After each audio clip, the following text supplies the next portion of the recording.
No man or woman of the humblest sort can really be strong, pure, and good without the world being the better for it, without somebody being helped and comforted by the very existence of this goodness. Dr. Philip Brooks.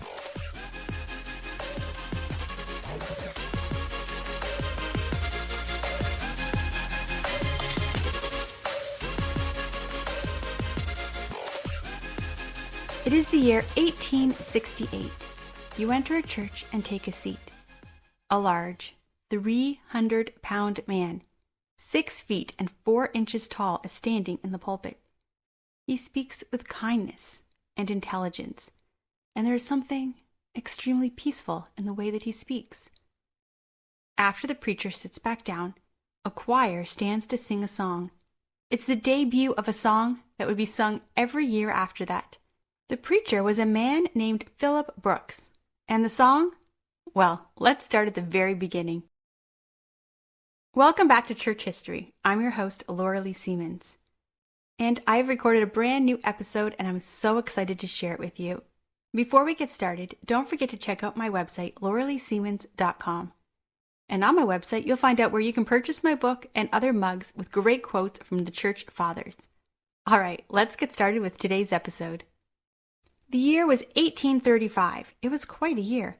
The United States debt was at 0, and this would be the only year in American history that they could boast about that.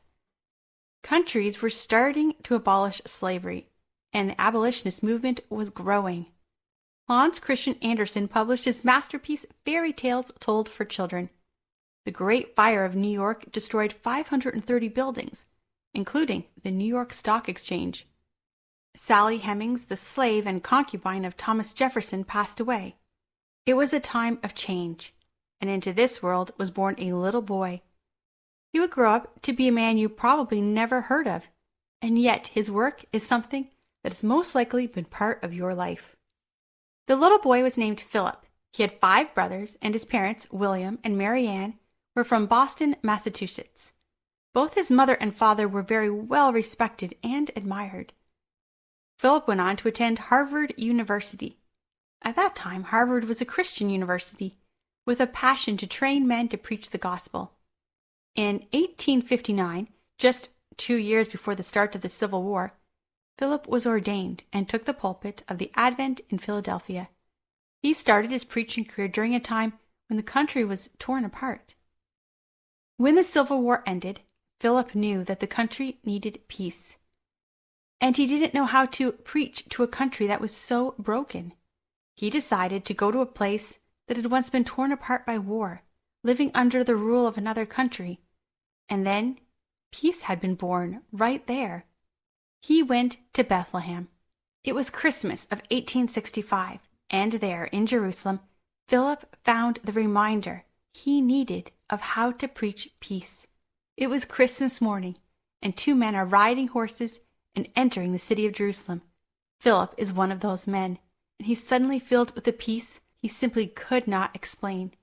When Philip arrived back to the place he was staying, he wrote these words in his journal. "A good-looking town, better built than any others we have seen in Palestine. Before dark, we rode out of town, to the field, where they say the shepherds saw the star. It is a fenced piece of ground with a cave in it. All the holy places are caves here, in which, strangely enough, they put the shepherds. The story is absurd, but somewhere in those fields we rode through, the shepherds must have been. As we passed, the shepherds were still keeping watch over their flocks, or leading them home to fold." After the war, Philip went back and took a church in Boston. It was during this time of trying to accomplish reconciliation that seemed impossible that Philip began to preach. He became known for his intelligent and honorable sermons. He preached the peace that God had given him on this trip. It was years of reconciliation and trying to learn to love each other once again. But peace slowly became a reality in the country. 3 years after his trip to Bethlehem, he was visited by a man from his church named Louis Redner. Louis was the organist and Sunday school teacher. It was Christmas, and what does an organist and Sunday school teacher want at Christmas? They want a song for the Christmas service. Now, Lewis could write beautiful music, but he needed some of those beautiful words Philip was famous for having in his sermon. Philip sat down to write. He wanted his congregation to feel what he felt on that Christmas morning horse ride 3 years ago. So he wrote these words. O little town of Bethlehem, how still we see thee lie. Above thy deep and dreamless sleep, the silent stars go by. On Christmas of 1868, the song O Little Town of Bethlehem was sung for the first time, and it has been sung every year since. Philip preached in that pulpit for 22 years. He never became famous, but his song did. The hymn is beautiful and sweet and gave the world peace. When you listen to it, you can feel the peace of a slow horse ride through the fields with shepherds in Bethlehem on Christmas morning. On January the 23rd, 1893, at the age of 58, Philip suddenly came down with an illness, and he died in a matter of just a few weeks. It was devastating to his church. He was a man who had a goal to preach the good news of Jesus Christ and help bring peace to a country that was broken. He spread the love of Jesus. And today, most people don't know the name Philip Brooks, but we do know his message. And really, that should be the theme of our lives. John the Baptist said, I must decrease and he must increase. This should be our life goal. Not that our name is known, but that the name of Jesus Christ is known. I want to end this podcast with the song, O Little Town of Bethlehem. This song is sung by a man named Nathan Drake from Reawaken Hymns, and I want to give a huge shout out to this man and his ministry. When the churches here in Ontario closed down, our family felt a little lost. We personally felt we should be meeting with other believers. As the 15 days turned into a month and then many months, we began to pray about hosting a Bible study in our home. And when churches were opened but only allowed to have a small percentage of people, and those people had to stay spread far apart, we decided to open our home for a Bible study, and that's when my husband discovered this ministry. The music is so easy to sing along with and perfect for worshiping together without a church worship team. We still continue to host a Bible study in our home, and we still love this man's music. And I'm so very thankful for Nathan's work and his willingness to share his talents. If you're looking for incredible music, please check out his website and support him, and I will have links for that in the show notes. I hope you have a very Merry Christmas. Stay tuned because tomorrow we're going to have another episode with O Holy Night. Oh, little town of Bethlehem, how still we see thee lie above thy deep and dreamless sleep. The silent stars go by, yet in thy dark streets shine the everlasting light. The hopes and fears of all the years are met in thee tonight.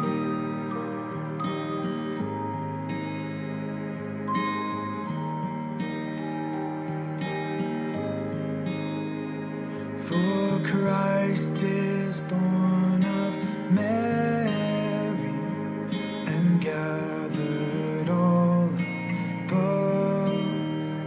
While mortals sleep, the angels keep the watch of wandering love. O morning stars together proclaim the holy birth, and praises sing to God the King, and peace to men on earth.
descend to us, we pray.